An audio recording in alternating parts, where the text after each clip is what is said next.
Assalamualaikum warahmatullahi wabarakatuh. Selamat pagi teman-teman. Selamat berjumpa kembali dengan Konco Kicau ya.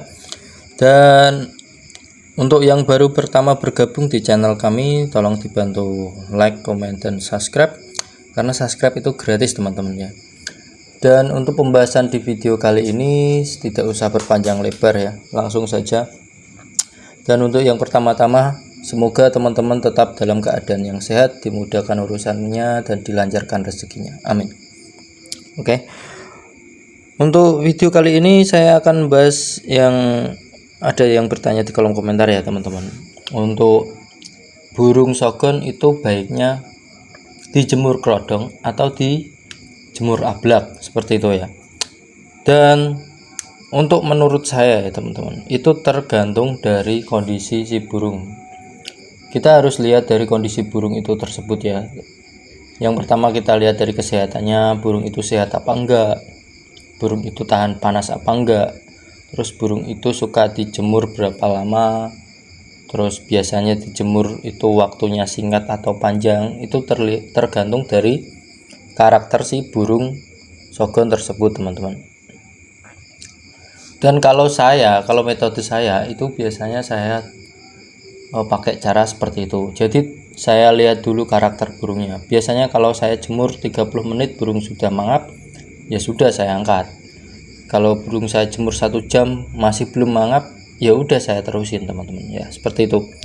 Jadi teman-teman itu bisa dilihat dulu dari karakter si burung sogonnya ya. Dicoba dulu durasi pendek 15 menit burungnya gimana. Pertama teman-teman harus lihat dari diablak dulu teman-teman ya, jangan langsung di kerodong atau di sauna, itu bahaya teman-teman.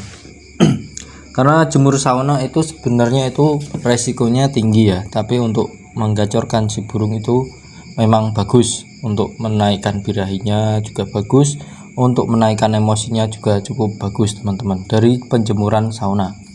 Cuma teman-teman harus ingat lagi ya, itu tergantung kondisi si burung. Jika burungnya kurang sehat, lebih baik jangan dijemur sauna teman-teman, karena bisa beresiko terjadinya kematian. Jadi teman-teman itu kalau mau jemur sauna itu lebih baik, lebih amannya lagi itu resleting dari kerodongnya itu jangan ditutup penuh ya teman-teman. Jadi cuma ditutup separuh saja, jadi masih ada sirkulasi udara yang bisa keluar masuk seperti itu ya.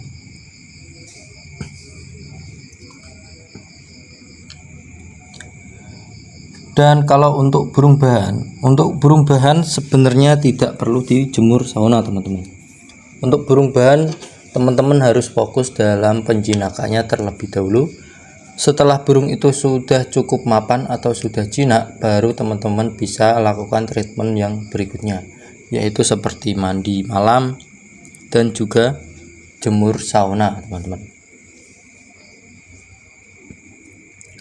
Untuk burung teman-teman yang masih bahan sebaiknya jangan dulu ya teman-teman.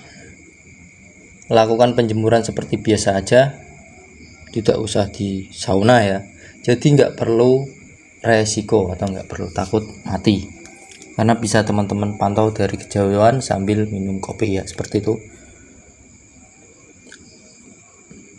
Nah, untuk burung bahan yang di depan saya ini saya masih tidak pakai jemur sauna teman-teman, karena burung ini masih belum mapan dan bisa teman-teman lihat dari gerak-geriknya.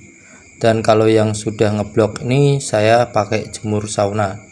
Ini saya buka sedikit untuk mendokumentasi agar teman-teman bisa lihat.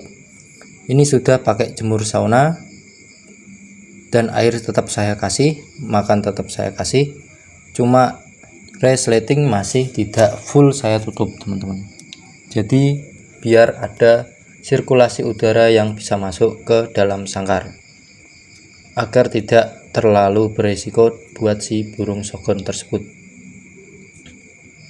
Nah, jika burungnya sudah cukup mapan seperti ini, bisa teman-teman pakai jemur sauna. Dan resiko dari jemur sauna itu sangat banyak ya teman-teman. Kalau teman-teman bisa lalai sedikit atau kelamaan jemurnya, itu bisa membuat burung ngedrop atau burung jadi sakit dan beresiko kematian, teman-teman. Alangkah baiknya teman-teman pakai cara seperti ini dulu. Jemur tanpa kerodong sambil kita lihat atau kita pantau dari kejauhan. Dan efek dari penjemuran seperti ini juga cukup bagus ya teman-teman. Yang penting teman-teman taruh saja di bawah sangkarnya atau teman-teman cantolin di tempat yang cukup rendah agar burung itu bisa melihat lalu lalang orang dengan jelas dan dia tidak terlalu takut dengan orang-orang yang ada di sekitarnya.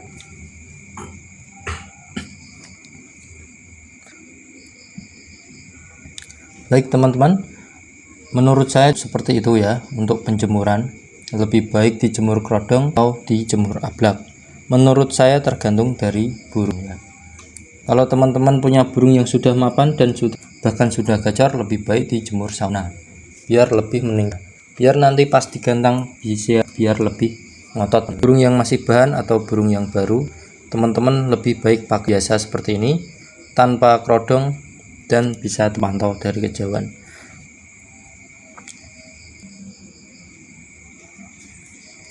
Saya biasanya untuk penjemuran saya lakukan di waktu pagi antara jam 7 sampai jam 9 dan durasi dari untuk burung itu berbeda-beda ya teman-teman. Dari durasi burung bahan yang baru saya dapat atau baru saya diombyokkan itu biasanya 30 menit sampai 1 jam, dan untuk burung yang sudah mapan atau sudah gacor atau sudah cukup jinak saya pakai penjemuran 1 jam sampai 2 jam, cukup segitu.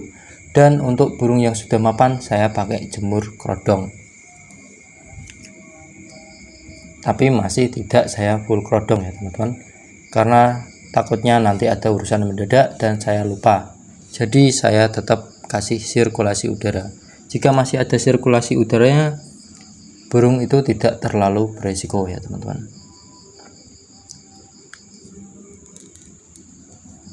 Nah, jika masih teman-teman ada yang bingung atau mau ditanyakan, tulis aja di kolom komentar. Nanti insya Allah kalau saya bisa menjawab, saya akan jawab dan saya akan buatkan konten videonya untuk teman-teman semua agar lebih jelas. Dan dari pertanyaan yang tadi cukup ya untuk video kali ini. Semoga ini cukup membantu, dan jika memang yang membantu, tolong dibantu like, komen, dan subscribe. Kalau memang video ini bermanfaat, dibantu share ke teman-teman kalian agar teman-teman yang lain bisa tahu channel Konco Kicau, teman-teman ya. Nah, cukup sekian dan terima kasih yang sudah menonton sampai akhir. Sampai jumpa di video saya berikutnya.